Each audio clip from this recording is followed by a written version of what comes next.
If I asked you to name the world's biggest economies, you'd probably say the US, China, Germany, India, and Japan. We rank these nations using a single defining metric, GDP. The acronym stands for Gross Domestic Product. Gross indicates the total amount.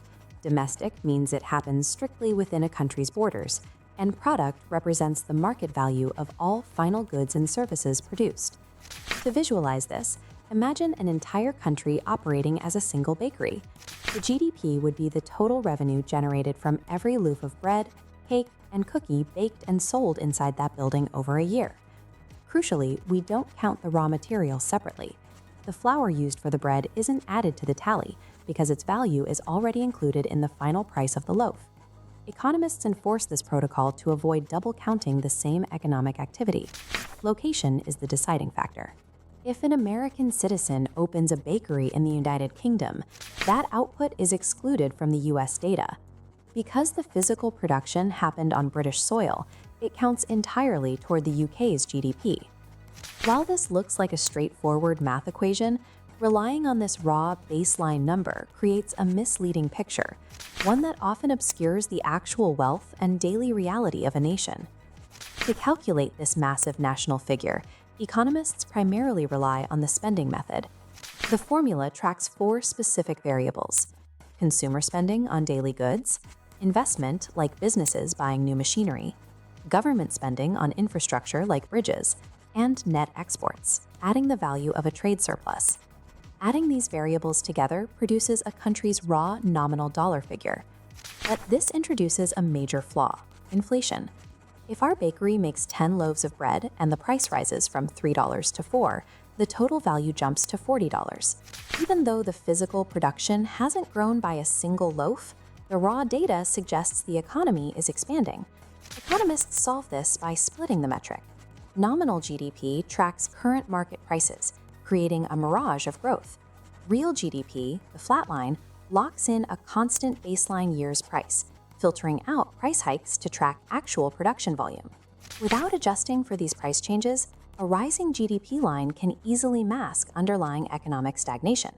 A second flaw appears when we compare different countries.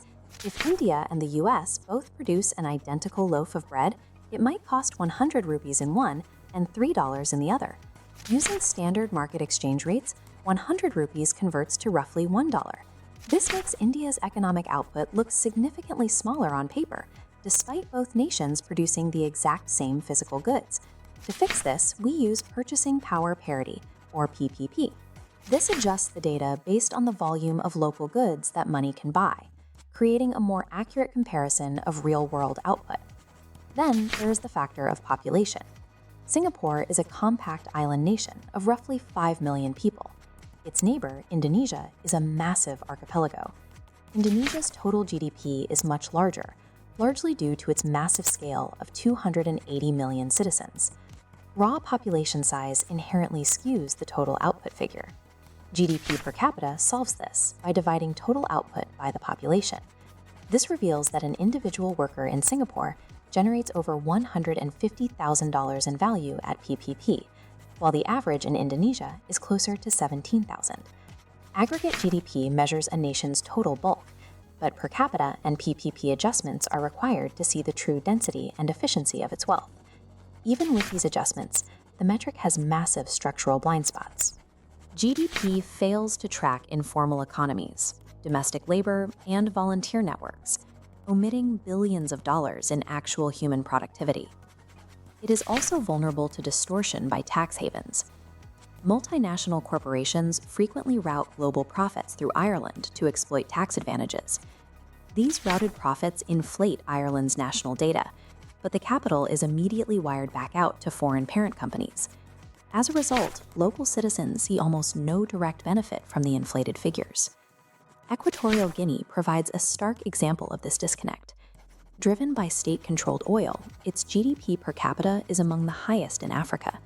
Yet over 70% of its population lives below the poverty line. A skyrocketing national GDP, driven by resource monopolies or foreign corporate routing, is often disconnected from the actual standard of living experienced by regular people.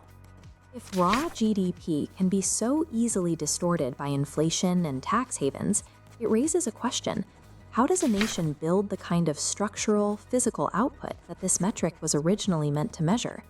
The first step is the aggressive attraction of foreign direct investment. By bringing in international investors, a developing nation secures the fresh capital and advanced technology needed to scale up domestic manufacturing. Next, the government must capture the resulting tax revenue and reinvest it into public education. This upskilling raises national productivity, which forces average salaries upward and creates a more capable workforce. To achieve long-term independence, the final step is transitioning. Local firms must learn from foreign operators and eventually replace them, ensuring the profits stay within the country. Japan and South Korea use this framework to transition from post-war poverty to global leadership. Today, nations like Vietnam are deploying this same blueprint to command their own piece of the global market. GDP is not an absolute truth, but a complex diagnostic tool. When we strip away the illusions and use it to drive structural growth, it provides a roadmap for building national wealth. If you want to see more deep dives into the systems controlling our wealth, hit that subscribe button. Let's decode the system together.